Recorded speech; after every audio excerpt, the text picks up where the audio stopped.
Now, Vice President Kamala Harris struggled to defend her border record at a CNN town hall. Watch.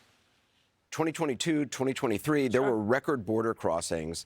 Your administration took hundreds of executive actions. It didn't stem the flow. Numbers kept going up. Finally, in 2024, just in June, 3 weeks before the first presidential debate with Joe Biden, you institute executive actions that had a dramatic impact, really shut down people crossing over. Why didn't your administration do that in 2022, 2023? First of all, you're exactly right, Anderson. And as of today, we have cut the flow of immigration by over half. In fact, the numbers I saw most recently, illegal immigration But if is it was low. that easy with that executive action, why not do it in 2022, 2023? Because we were working with Congress and hoping that actually we could have a long-term fix to the problem instead of a short-term fix. You couldn't have done one and both at the same time? Well, here's the thing. We have to understand that ultimately this problem is going to be fixed through congressional action.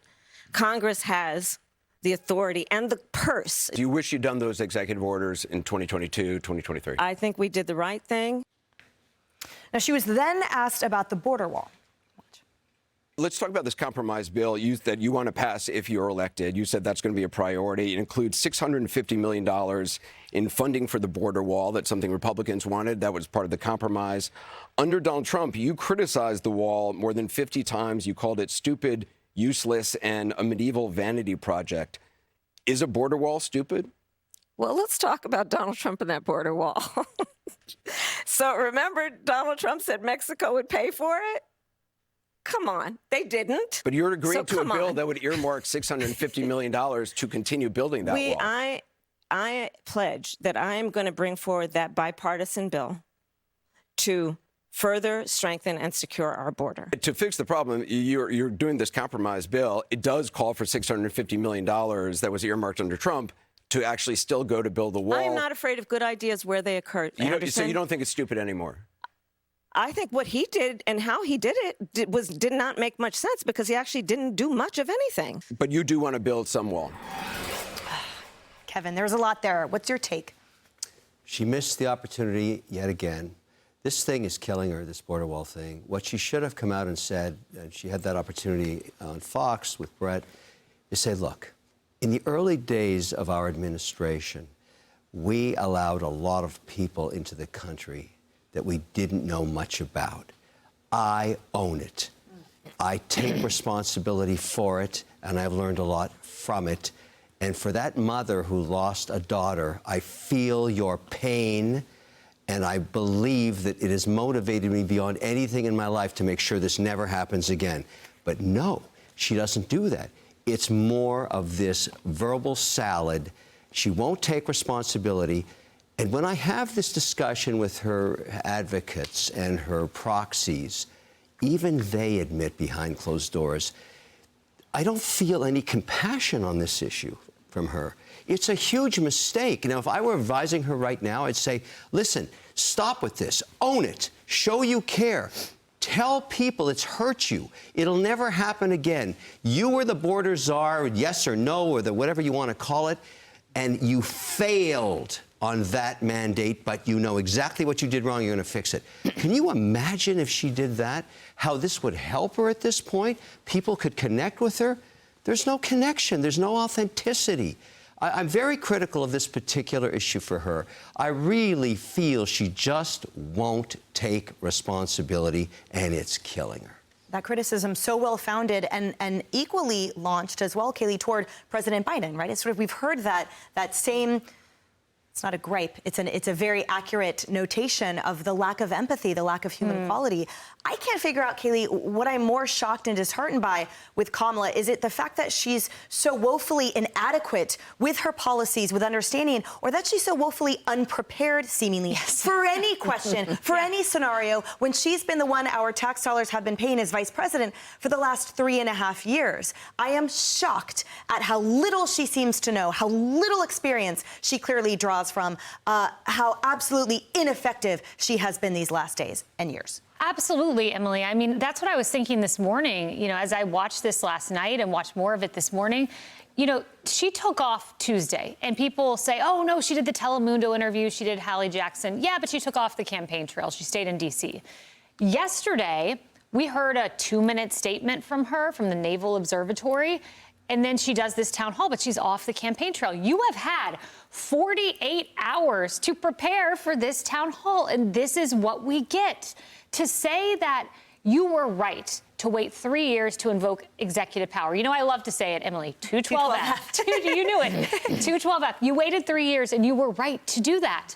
Okay, well, if you were right, then you mean you were right to let in 11 million people. You were right to let in the killers of Lake and Riley, Jocelyn Ngari, and Rachel Morin. I know you didn't want that to happen. I know you expressed empathy for those individuals. But saying you were right is saying you were right to let in those killers. And you're saying you were right to let in the Venezuelan gangs that, yes, have taken over a handful of apartment buildings that, according to Martha Raddatz, we all need to accept because those are just the plebeians out in Aurora. And we're living in our swanky D.C. apartments, or I guess in her case, the Naval Observatory. It's so out of touch. Kevin is spot on. And Donald Trump, it's interesting when you hear him say, yes, I know the economy is the #1 issue. Borders #2. But Trump has said he thinks immigration is going to determine this election. And that guy's gut, it's telling him something. Harris, we heard her say, which I also found, again, look, I guess I'm never surprised anymore, frankly, by that, again, lack of experience and the fact that she fails to draw on an experience you would expect given her titles. But the fact that she talks about congressional action now, when they owned all 3 branches, the fact that she says that's what we need to do. What about enforce all the laws that were in place when you assumed office? What about not undoing everything? Like it's sort of a weird amnesia as the rest of us Americans have watched the effects. Our city's been totally destroyed. Families lost their loved ones at the hands of dismantling the policies that worked, refusing to enforce what was existing, and then now blaming Congress years later when it was all within your reach, all within your hands. And by the way, remember, she campaigned on fixing the border years ago. Well, bicameral leadership for one party has gotten us nowhere in many cases. So it's not that she can't remember. They couldn't do anything even with that. They're not organized enough on this issue. And Kevin, what you're asking almost at this point would look like a lie coming from her. Like, I can't figure which emotional flex she's really dedicated to. I thought we were going to see joy. She is the vice president who potentially on camera at least has laughed more than anybody we've seen in the history of the country. But I legitimately thought the answer back from the RNC love fest and joy that we saw on the floor of the convention after the first assassination attempt of the eventual presidential nominee that night. The eventual and effective answer back was the joy. I know a lot of people made fun of it, but there was a lot of joy at the RNC. So I thought, the DNC, okay, so she's going to, go with this. That's not what we get, though. We don't get that authenticity of the moment. Like, if she's really feeling what I know you feel it. It's palpable sitting next to you when you describe what you want her to do because you feel it.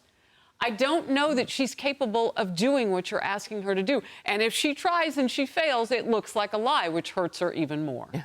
I actually have some admiration for her lack of a willingness to speak specifically about the issue. But it's a lie by omission.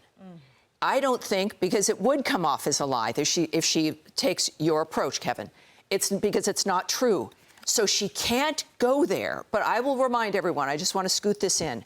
In the 2020 election, what's happening at the border was never discussed. It was never an idea. It was never a plan. It was never announced. It was the ghost. And what was the first thing he did on the first day? Started with all of those, over 100 executive orders? And it was about the border, opening the border, moving them in, refugees, amnesty, flights in, buses in. That's what happened after that election, and it was never discussed beforehand. That's why what is not discussed matters. You got to look at their actions. That's right. And what is discussed right here on this couch will be awesome all hour. Hey everyone, I'm Emily Campagno. Catch me and my co-hosts Harris Faulkner and Kaylee McEnany on Outnumbered every weekday at 12 p.m. Eastern, or set your DVR. Also, don't forget to subscribe to the Fox News YouTube page for daily highlights.